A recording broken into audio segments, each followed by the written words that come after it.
Hello and welcome to the Common Weal Policy Podcast. I'm Craig Dale, I'm the Head of Policy and Research at Common Weal, and this week I am joined by two special guests.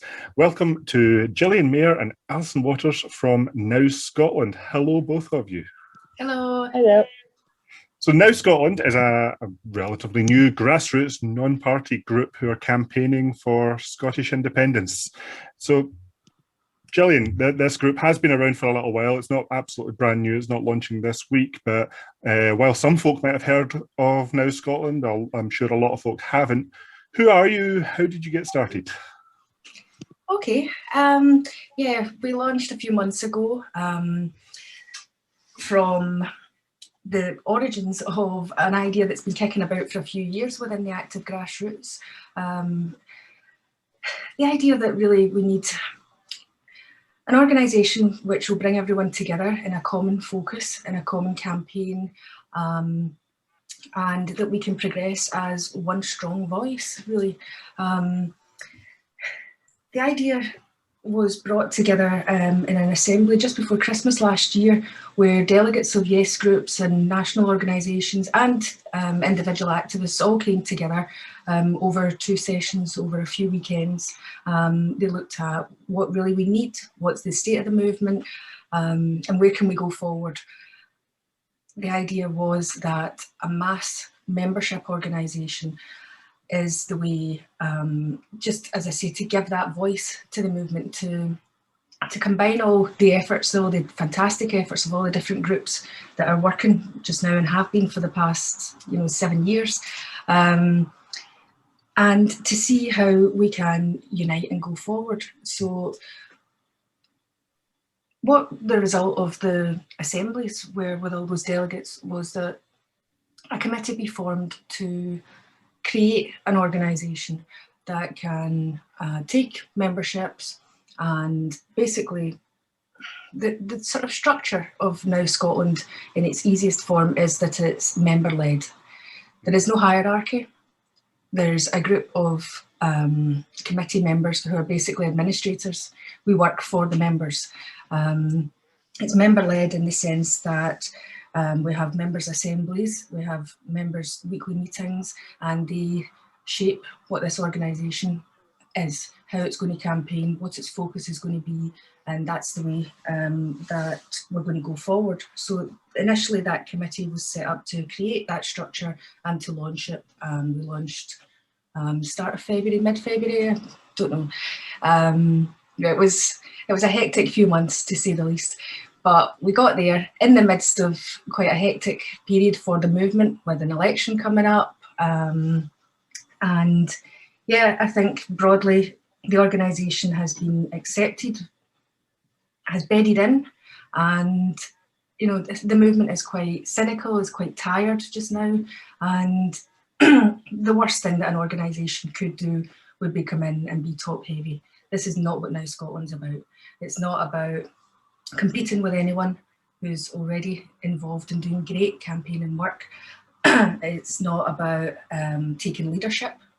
It's just about unifying all the great examples of activism that's currently going on. So where, you said that this came out of that question of where is the independence movement at the moment, and where do you think it is? What do you think the state of the campaign looks like?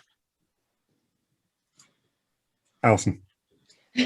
So, I mean, we all know that the independence movement is in a bit of a rut at the moment. I don't want to bring it up too much, but we know the SNP isn't moving on independence right now. We know that there's new other parties springing up all over the shop with different opinions, and the movement's pretty divided on quite serious issues that aren't really to do with independence but are getting in the way. So for me, and I think for most people, Now Scotland is that opportunity to come together under a single non-party umbrella where we can discuss the core interests of independence alone. It's not a side issue organisation. We're not going to start getting into those kind of divisive topics at the moment that are around the fringes of the movement that have split people.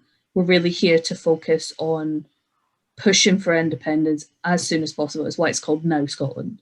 It's not independence next week, it's not independence next year, it's now, as soon as possible. And I think the membership so far have been really positive in that, and enjoy the fact that we are something instant to kind of get going, and we want to be going as quick as possible.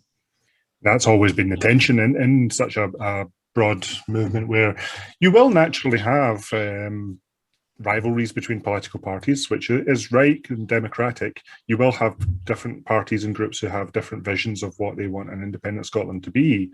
But, you know, if you are pushing along a common goal of independence, almost embracing the diversity of your views in many ways. This is how Common Weal sees it. We definitely have our own view of what an independent Scotland could look like, and we don't expect folk who don't support Common Weal to agree with that vision, but we want to be able to both stand on the stage, advocate for independence, and advocate for our particular flavour of it.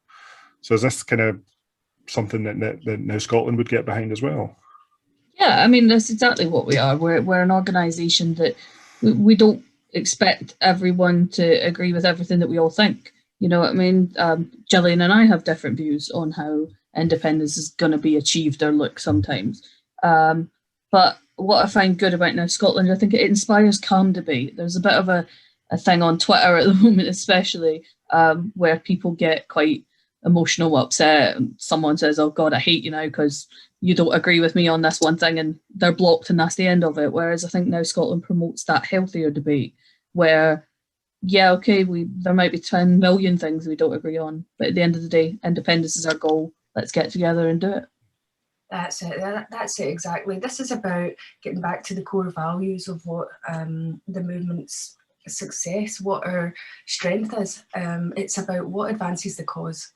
Now, you can be passionate, as many people are, and activists about different issues. And Now Scotland embraces those issues, whether it be talking about, you know, social justice and, you know, the progressive type of vision that we have for Scotland. If we're talking about the, you know, the climate crisis, if we're talking about, you know, you can go to the core. I was talking to somebody very recently, and they were saying that the core of the debate that got them involved before the IndyRef was the democratic deficit of Scotland. You know, something very simple that we sometimes we lose track because we all have our own little niche things that we think, you know, that you would want to see within an independent Scotland, like, you know, anti-nuclear or anti-fracking, or, you know, just now we're looking at Westminster and we're seeing that the NHS is in danger. Is the devolution process itself in danger? You know, all for the sake of this one union business that we're promoting, or they're promoting, and not us. But the idea that we've got all these different interests, but we are all for independence, it comes back to what advances the cause. And if we can be active and we can show solidarity with different movements and embrace together, and as Alison said, have a healthy debate about things that divide us without it actually splitting us, you know, then I think that's really the way forward. There isn't, I think it's very simplistic to go back to the way it was before, where it was just about the constitutional question, where it's a yes and a no. You know, I think that the movement has matured. I think that the acceptance that there is division, you know, created by political parties through, not created by, maybe that's the wrong phrase. I see that because I've never been a member of any party. Yeah. So I see it a bit kind of tribal. You know, that's my personal opinion, that people have got their party loyalties. But that sort of, it stirs up a bit of that sort of tribalism, and, you know, if you're not for me, you're against me. That's nonsense. We've all got one common goal, and it's about advancing that goal. So Now Scotland embraces, as a non-party organisation, it embraces every organisation, every party. It's not about excluding. It's not about saying we're not interested in what the parties are doing. We're saying every local group, every national organisation, every party, every activist that promotes and is for independence and is advancing the cause, you know, you're welcome within Now Scotland, and your membership of Now Scotland is not in conflict with anything else that you're doing. So this is going to be an obvious but hard question. The organisation is called Now Scotland, and you mentioned that you are campaigning for independence to happen, now, if not sooner, or at least as soon as possible. Why now? Why not next week, next year? Bearing in mind that the campaign for independence is itself decades or maybe even centuries long. Well, I mean, I think the most important thing to remember is that independence is urgent for Scotland all the time. I mean, it never becomes something that is easy to push into the future. Scotland's need for independence is predicated upon a need for equality, for full control over our powers, for things like making sure that homelessness isn't as much of a problem, poverty isn't as much of a problem, the climate crisis can be dealt with better.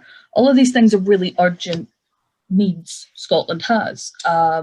And whilst, yes, the campaign isn't raging right now and we don't have a government who's pushing for it immediately, when we say now, we mean we're going to keep the pressure on and it's never going to slide, because if we don't do that as a movement, then it becomes really easy for the government to say, oh, the appetite isn't quite there right now, and we can push it to 2024 or 25 or 26. And can kicking isn't what Scotland needs. Scotland is in dire need of independence as kind of a way to save it. We're tied to a sinking ship with Brexit, Britain, and the mess that they're in, and I don't think we have the time to not push for it ASAP.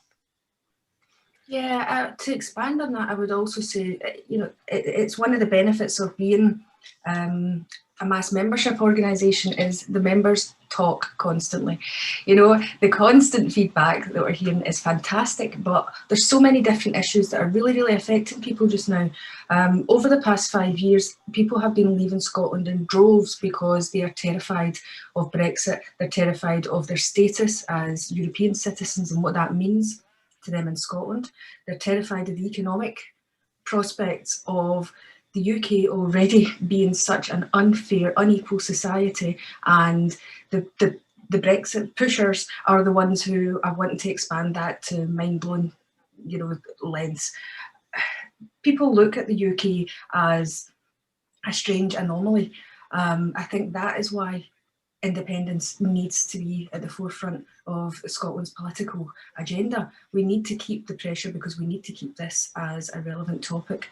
We're into the COVID recovery talk now, and how long is that going to be? Well, independence is the route to recovery. Yeah. It seems very simplistic to say that independence could be the answer to any question that you give, but when it comes to the UK and we see such a broken political system, then I don't think anybody that really looks at that system and sees how Scotland fits into it, because I couldn't even say benefits, but how we fit into that system, I don't see how anyone could rationally look at the alternative to independence when Scotland is it's got such a wealth of resources, from its people to its natural environment, in terms of a Green New Deal just now is one of the most important things globally, and Scotland is in an embarrassingly good position to take the lead on this. And we're sitting within the UK who looks to roll back the sort of things that we see as not just progressive, but essential. Yeah, I mean, this is something that we've been shouting about a lot at Common Weal as well, through our Green New Deal plan, Common Home plan, and in our Resilient Scotland plan, which is the COVID recovery, but also leads into that Green New Deal, because we don't have time to go back to pre-pandemic normal and then change everything again. Mm-hmm. And we have been saying that, yes, Scotland does have powerful tools at its disposal within devolution to do some of the work. We can get some of the way there.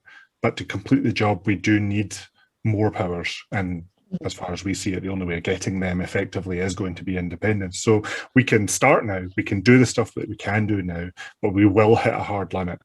And we have to be independent before we do. Yeah. So, again, now one of the interesting things to me about Now Scotland is that fact that it is member-led and member-driven. And quite recently, the members have started making policies, which, again, looking just come from the outside at something that's trying to be an umbrella organisation, the members are now starting to say, we want to see policies come out of this as well. Are these policies seeking to be kind of a representative consensus of the independence movement, or who are you seeking to influence by making these? Well, just a wee bit of background on how this came about, really. As I say, there's not a hierarchy, there's no leadership within Now Scotland. So the inaugural national committee that was set up to create the organisation, that was its remit. It wasn't there to decide how this organisation would represent its members. It's, you know, it's completely the other way around. And when we had the first members' assembly, there was such a drive for space for discussion, but also action out of this. You know, Now Scotland is not a talking shop. It's a campaigning organisation, and it's about having the space to talk and then to act on these things. And the members wanted to put motions to other members to provoke a discussion, to talk about big issues and to find a commonality that would look to really establish what sort of core values there are within the membership of Now Scotland. The membership, the more it grows, the more representative it's going to be of the movement as a whole. Currently, the membership is really top heavy with active members, the people who are active in yes groups and who are involved in parties and involved in national organisations, and they've seen the benefit of Now Scotland in those early days, and they have joined and they are pushing to drive this forward in a way that makes it even more open and even more democratic, because if you've got an open, transparent, democratic organisation that is member-led, then everyone knows what's going on and everyone has got a voice within it and everyone can seek to be represented within it. And that's where this idea of motions came from, the idea that members wanted to talk, they wanted to get together, and then they wanted to act upon it. So yeah, from that first assembly, it's really taken legs. It's been fantastic, the sort of debate that's came, and some of the motions that have been discussed so far have been very interesting. And the way Alison was talking before about how we can have differences, but we can have respectful debate, and then we can come to a consensus, can come to a conclusion. And I think that that's a very healthy example for the movement to take. So I see the process that is being developed by members to put motions, I see it as a very healthy step. Excellent. So yeah, you currently have 4 motions up for that are getting debated by the movement just now. They're actually up for a vote by the members fairly soon. I believe voting's already underway. So do you want to just talk about these motions? We have 4 motions here. We have one on Scotland signing the Treaty on the Prohibition against Nuclear Weapons. We have one on the Scotland really driving behind the climate emergency. One on training, campaigning, and activists in campaigning and messaging, and one on another training one on non-violent resistance and direct action. So, Alison, do you want to take us through these policies and just talk a bit about them? Yeah, sorry, my dog's just having a bark in the background. Don't worry about that. We love pets in the show. Every time any of my cats make themselves known, people email in to let me know they heard them. Yeah, so I mean, obviously, I was a member at the time that these motions kind of got put together, and not a member of the committee. I was at the kind of general, the big members' assembly that happened, and kind of seen them forming and being put together. So I'm personally fascinated by them. So the first one we have, as you mentioned, is the Non-Violent Resistance Training and Resource Working Group, and that's basically just recognizing that there's a need for greater action, education, and discussion on the use of campaigning methods like non-violent direct action there's not a lot of discussion in the movement about what they are, and it's a bit of a contentious subject. A lot of people think that direct action is a bad thing, that it means going out and wrecking the place. Civil disobedience kind of gets thrown around and people think it's not a good thing. So really what we were trying to do with this one is make sure that people understand the need to mobilise through non-violent direct action, but that they're capable of doing it as well and that they understand what it means. So one of the biggest feedbacks we got during the discussion of it at the big members assembly was a lot of people thought that it meant going out and doing the crazy kind of protests that Extinction Rebellion do, which are great and are wonderful to have, but a lot of new activists and independence activists were a bit concerned that that's too much for them. So it was explaining to people as well that direct action is what you do when you go to an all under one banner march. When you go out and you have a protest like the Day of Action that Now Scotland had, where we did different things. People took banners around and they took selfies of themselves out in the streets. You know, it's not just one thing. And we really want our membership to be capable of doing it and doing it the right way and safely. So that's what that one's about. Yeah, and it's also worth talking about the history of direct action. I mean, I won't do it in this show. That's an entire show in itself. But looking at things like the Indian independence movement and civil rights movements in America and peace movements through Europe and especially in the former Soviet bloc, you know, there are some really inspiring examples of when citizens have just said, no, this shall not do, and they have done something about it. And yeah, you're right, direct action can mean a lot of things. Even non-violent direct action can mean a lot of things very far short of even things like protests. So it's that's something that I need to do a show on non-violent direct action and all the things that you can do. So, that's the core of that motion. Sorry, Alison. That's all right. Most of the activity that has been going on over the past few years, even before the 2014 Indie the activists do without thinking, whether it be street stalls and, you know, petitions and, you know, all those things that it's just, that's the bread and butter. They don't realise, because they're just so into it, that is a form of direct action, because if you're appealing to the general public in a way that you're promoting a political idea, you're out there and you're making a stance, as Alison said, about marching together, you know, putting on a show like that, that is a form of direct action. People, I think this motion is concerned with the education as well, where people need to understand that direct action is not all about getting yourself arrested. You know, it's the whole broad spectrum of it that we are looking to discuss and embrace. Yeah, so that leans on to the broader motion on campaigning and messaging workshops and teaching activists how to persuade. Yeah, I mean, again, it feeds off of the first one, but it was kind of, the consensus was that there needed to be a separate point. A lot of people in Now Scotland aren't necessarily activists.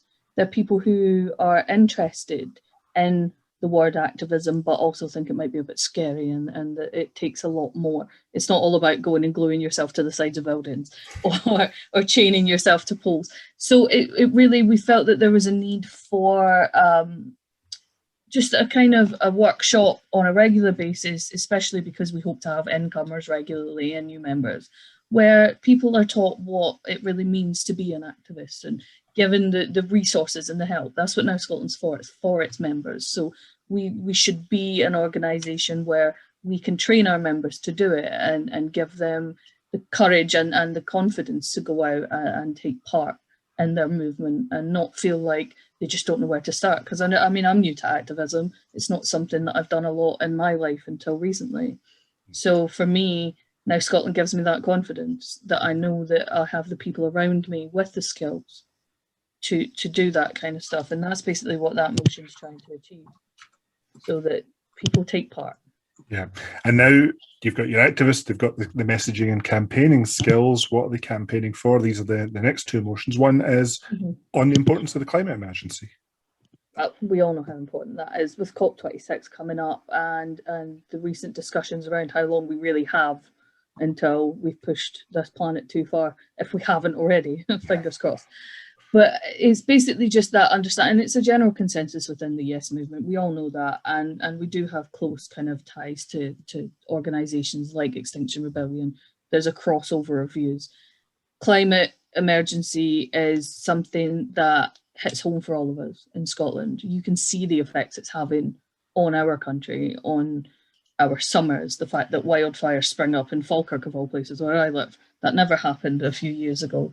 So really what this one is about is making sure that we all agree that independence is vital to tackling climate change. Without independence, we haven't got the powers to completely regenerate our energy systems and make sure that everything is working towards a greener Scotland. There are things we can start doing now, but they certainly aren't, not all avenues are open for us as yet. So it was a general consensus within our membership that we make sure that they tie in together. And then the final motion is possibly the one that's most directly a policy rather than a broad principle, is the idea that an independent Scotland should sign the Treaty on the Prohibition against Nuclear Weapons. This is an issue that we actually talked about on this podcast a few months ago, and I'll put a link to that show in the description.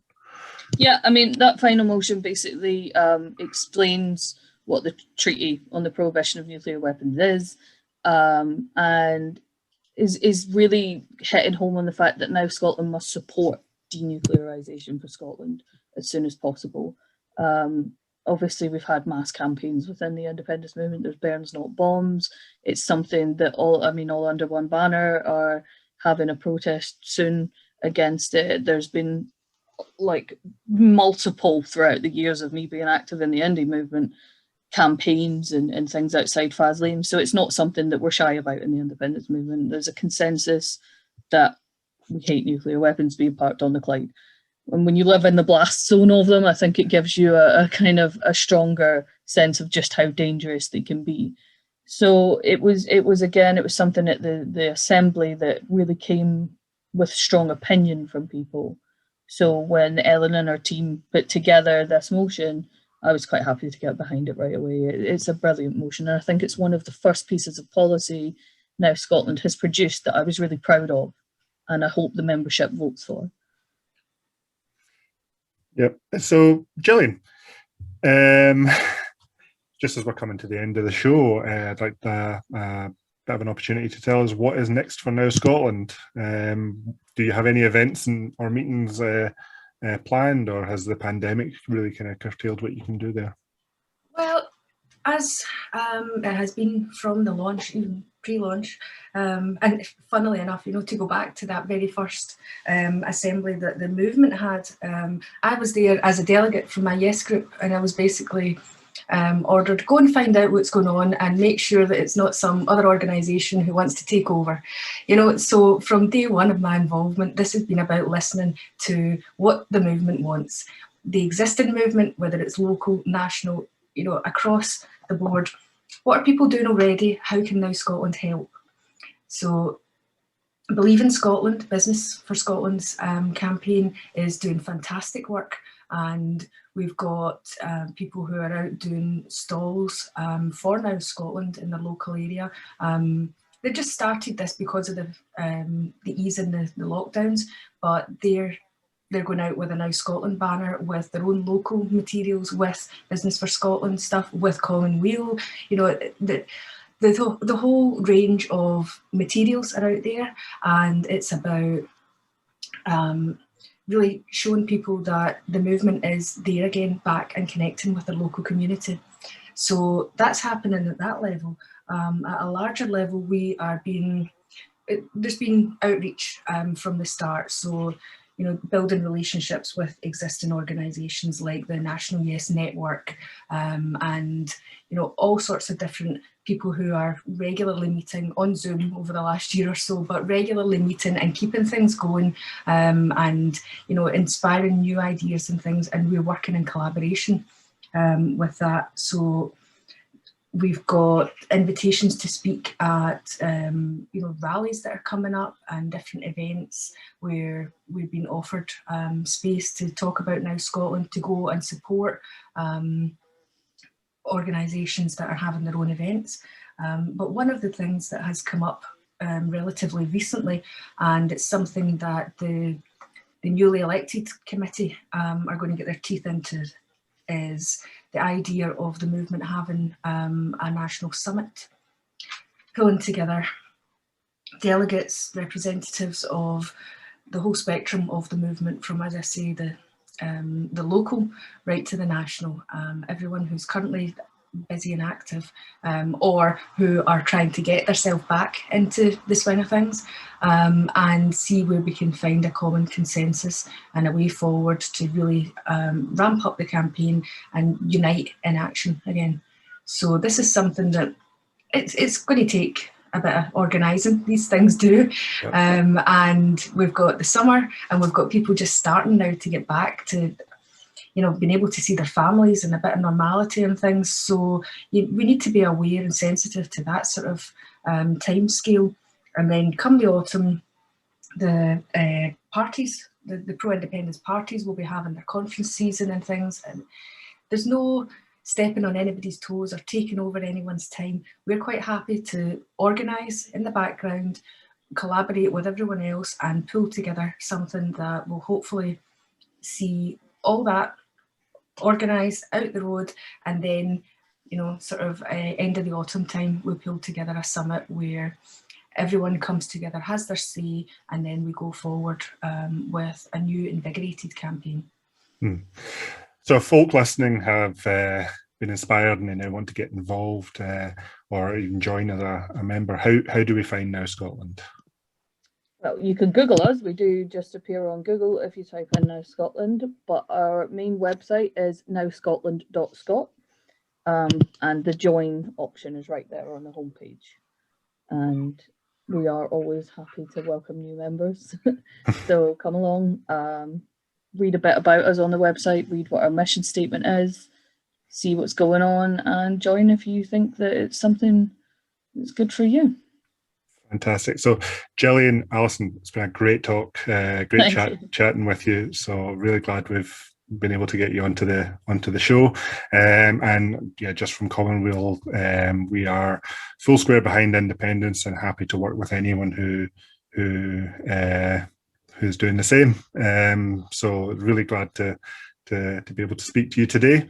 And I'm going to finish up this show, as I always do, by reminding folk that Common Weal as an organisation is itself entirely funded by our members and supporters.